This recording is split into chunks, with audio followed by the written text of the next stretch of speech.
मैं भाटी जी जरा एक बात आपसे पूछ रही हूँ। आपके नेता कह रहे हैं देश के लिए तो संकट सिर्फ एक है, वो है बीजेपी। ऐसा क्यों सर? नहीं, मैं तो हर्षवर्धन त्रिपाठी जी को सुन के बड़ा अचंभित हूँ। उन्हें बड़े गौर से मैं सुन रहा था। कितने प्रतिभाशाली व्यक्ति हैं, कितने विद्वान व्यक्ति हैं, और अपने प्रतिभा का प्रयोग माननीय मोदी जी के हर उल्टे सीधे कदम को सही सिद्ध करने के लिए कितना बढ़िया तरीके से प्रयोग करते हैं। मोदी जी के कहने पे तो लोगों ने सब्सिडी छोड़ दी, मोदी जी के कहने पे सोना खरीदना भी छोड़ देंगे, खाना खाना भी छोड़ देंगे। लेकिन मोदी जी सत्ता में तो ये कह के आए थे कि हम भारत को सोने की चिड़िया बना देंगे और हम गैस सस्ती देंगे, पेट्रोल डीजल 35 रुपए पे आ जाएगा और रुपया डॉलर के बराबर हो जाएगा। तब आप इन बातों पे ताली बजा रहे थे। अब हम इन बातों पे ताली बजाएं कि हमारी गैस की सब्सिडी खत्म हो गई है, हमें गैस जो 500 रुपए किलो में खरीदनी पड़ रही है, लाइनें लंबी लंबी लगी हुई हैं, गैस मिल नहीं रही है। अब जो सोने की चिड़िया बनाने चले थे वो हमें सलाह दे रहे हैं कि सोना मत खरीदो। इंदिरा गांधी का आप उदाहरण दे रहे हैं कि इंदिरा गांधी ने भी कहा था।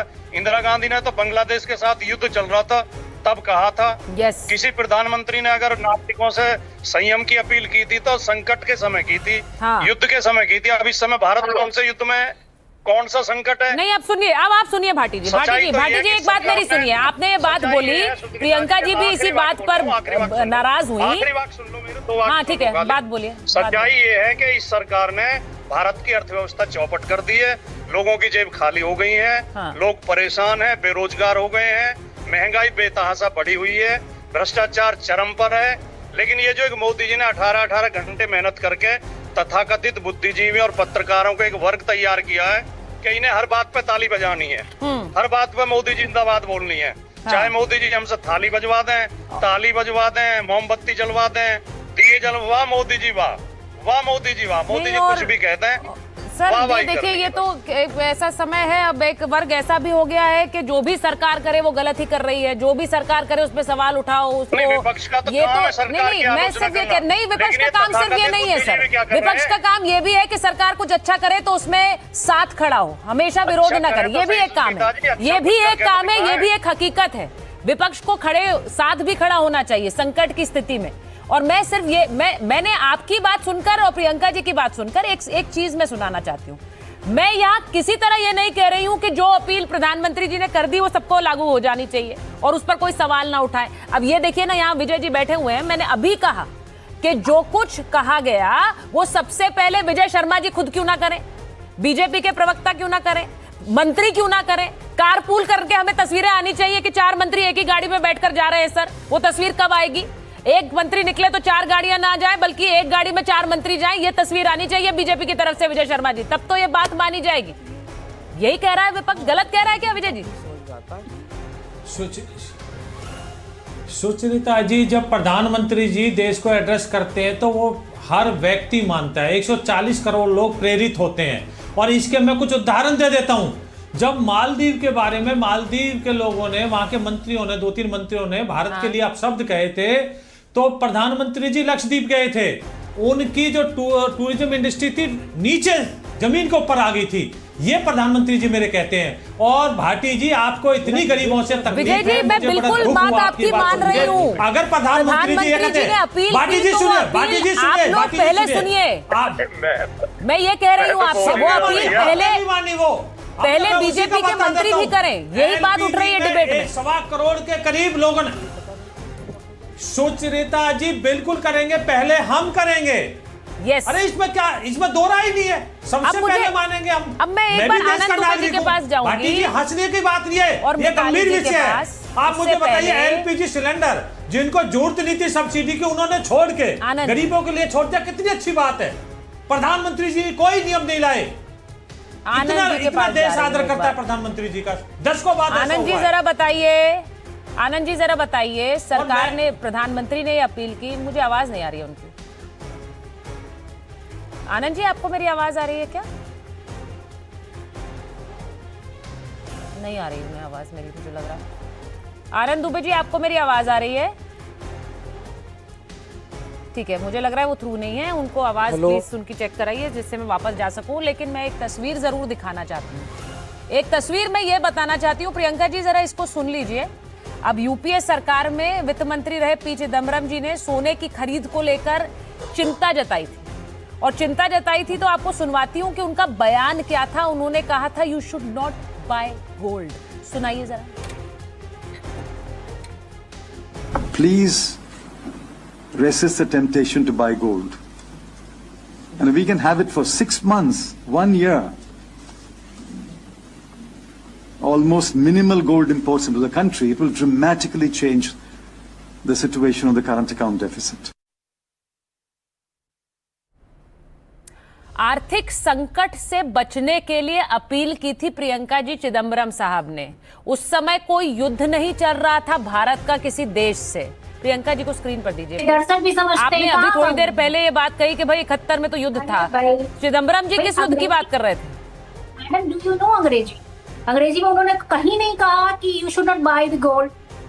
You should resist the temptation of buying gold. इसका हिंदी में अनुवाद क्या होता है प्रियंका जी? Minimize the import. This is what he said. He is not said that. No ma'am, he did not say that. You should resist the temptation of buying gold. इसका हिंदी में अनुवाद होता है आप सोना ना खरीदें। Buying gold is the temptation of the Indian. 6 महीने तक, 1 साल तक, ये भी कहा। ये भी कहा। 6 महीने 1 साल तक, ये भी कहा। You should not prove that कि प्रधानमंत्री जी ने इसलिए कहा कि चिदम्बरम जी ने कहा। नहीं मैम, मैं ये नहीं कह रही हूँ। मैं तो चिदम्बरम जी को की सराहना करूंगी कि अगर आर्थिक संकट था तो उन्होंने लोगों से अपील की नहीं कि सोना मत खरीदो। मैम, उन्होंने तो ये कहा आर्थिक संकट को भांपकर या आर्थिक संकट में देश ना पड़े उसके लिए अगर अपील की जाए तो ये सही है या गलत है? क्या बातें कर रही हैं आप? मुझे तो ये तो बोलने नहीं देती हैं, आप बीच बीच में बोलती रहती हैं। मैं क्या करूं मैम? जब आप अनुवाद भी गलत देती हैं तो मुझे टोकना पड़ेगा ना। बोलिए। कौन सा जवाब मैंने गलत दिया? अनुवाद मैम, अनुवाद, ट्रांसलेशन। अरे भाई फिर से सुनाइए, फिर से सुनाइए, चलाइए। कहाँ सुनाना नहीं, आप आगे मैंने तो नहीं सुना। You should not by the gold. देखिए, सबसे बड़ी चीज आपको बुरा लग गया। नहीं, आपको बुरा लग गया, लेकिन मुझे क्यों बुरा लगेगा मैम? मैं भी तो आम नागरिक हूँ, मुझे भी तो सोना खरीदने का मन करेगा। मुझे बोलेंगे अगर प्रधानमंत्री में सवाल पूछूंगी कि मैं क्यों ना खरीदूं। अरे भाई, आपकी तो मैडम चॉइस हो सकती है, पर जिसके घर में शादी है उसके घर में चॉइस नहीं होती। सही बात है। सही। और मंगलसूत्र खरीदना ही होता है, ये हिंदू सनातन परंपरा का हिस्सा है जी। हाउ कुड यू से नो? ठीक है, हाउ कुड यू से नो? दूसरी चीज सुनिए, आपने कहा इंदिरा गांधी जी ने, मैं बता देती हूँ, वो 62 का किस्सा है जो भारत और चीन का युद्ध चल रहा था। तो अब कौन सा युद्ध चल रहा है, आप जरा मुझे बता दीजिए। दूसरे के युद्ध में जाके जल जाइए, ये कौन सा नियम? इसीलिए मैंने आपको चिदम्बरम जी का बयान सुना है। उस समय भी कोई युद्ध नहीं चल रहा था। भाई, उस समय भी कोई युद्ध नहीं चल रहा था जब उन्होंने कहा एक आर्थिक वैश्विक संकट से बचने के लिए उन्होंने लोगों से अपील की थी। जिस आर्ग्यूमेंट का कोई मतलब नहीं है। आई हैव नॉट हियर्ड कि उन्होंने ये कहा कि भैया सोना मत खरीदो। आनंद दुबे जी आ गए हैं क्या? मुझे लगता है Priyanka ji is not getting the point. मुझे समझ नहीं आ रहा है कि बात क्या कहां से कहां पहुंच रही है। एक बार जरा मैं मिताली जी के पास भी जाऊंगी। नहीं प्रियंका जी, बड़ी क्लियर बात है, युद्ध तो चिदम्बरम जी के वित्त मंत्री रहते हुए भी नहीं चल रहा था। उन्होंने एक वैश्विक संकट के चलते लोगों से अपील की थी, यही बात मैं कह रही हूँ। आनंद दुबे जी, एक आम आदमी, मुझे नहीं पता आप सोना खरीदने जा रहे हैं नहीं जा रहे हैं, लेकिन प्रधानमंत्री जी ने कहा है कि नहीं खरीदिए, अभी 1 साल तक अपील कर रहे हैं। वो कह रहे हैं वैश्विक संकट है। तो मुझे ये बताइए, एक आम नागरिक आनंद दुबे अगर मानेगा प्रधानमंत्री जी की अपील?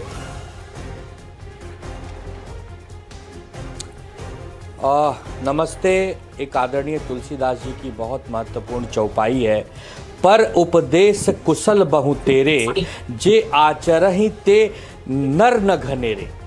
हम आदरणीय प्रधानमंत्री जी का बहुत सम्मान करते हैं। विश्व में इस समय आर्थिक तंगी का एक दौर शुरू है। जरूर प्रधानमंत्री जी को ये बात कहनी चाहिए कि हाँ, हम सबको मिलजुल कर इस संकट से निकलना है। सभी स्वागत करेंगे, लेकिन शुरुआत कौन करेगा? जब सेनापति अपने रथ पर बैठकर, हाथी पर बैठकर युद्ध लड़ने के लिए आगे बढ़ेगा और बाकी पूरी सेना गधे पर बैठेगी, टट्टू पर बैठेगी, ये उचित नहीं है। सेनापति पहले स्वयं चलें, जमीन पर चलें। सेनापति कहें, संदेश दें कि हाँ, देश संकट में है, मैं प्रतिनिधि हूं 140 करोड़ देशवासियों का, मेरे ऊपर जिम्मेदारी है। मैंने कहा था अच्छे दिन लाऊंगा, मैंने कहा था बहुत हो गई महंगाई की मार, अब की बार मोदी सरकार। तो देश स्वागत करेगा। देश ने थाली ताली बजाई, देश ने कोरोना के समय आपकी सारी बातें मानी, देश नोटबंदी के समय आपकी बात मानी, देश ने सारे समय आपकी बात मानी। अब आपको देश की बात सुननी चाहिए। कब तक अपने मन की बात कहेंगे? कभी आपने ये सोचा कि 28 फरवरी से युद्ध चल रहा है, आज हम मई में हैं, आपने तैयारियां क्यों नहीं की? अपनी पूरी पार्टी को खपा दिया। पश्चिम बंगाल, केरल, तमिलनाडु, पौंडीचेरी, असम। अब जब आपको चारों तरफ से शांति मिली ठीक है, मैं एक बार जरा आनंद जी, जब मैं आपसे बात कर रही हूँ इस दौरान हमारे पास बड़ी खबर आ रही है, जरा वो भी अपने दर्शकों को बता देती हूँ। इसके बाद मैं आपके पास वापस आ रही हूँ। पीएम के बयान पर सरकार ने एक तरह से क्लैरिफिकेशन दिया है। उन्होंने संयुक्त सचिव आईएनबी ने जारी किया है एक बयान। अब वो बयान आपको बता रहे हैं। उन्होंने कहा पीएम का बयान अच्छी भावना में है। अच्छी भावना में यह बयान दिया गया। देश में किसी चीज की कोई कमी नहीं है। संसाधनों का कुशलता से उपयोग किया जाना चाहिए। तो ये बड़ी खबर आपको बता रही हूं। पीएम के बयान पर सरकार ने किस तरह सफाई दी है।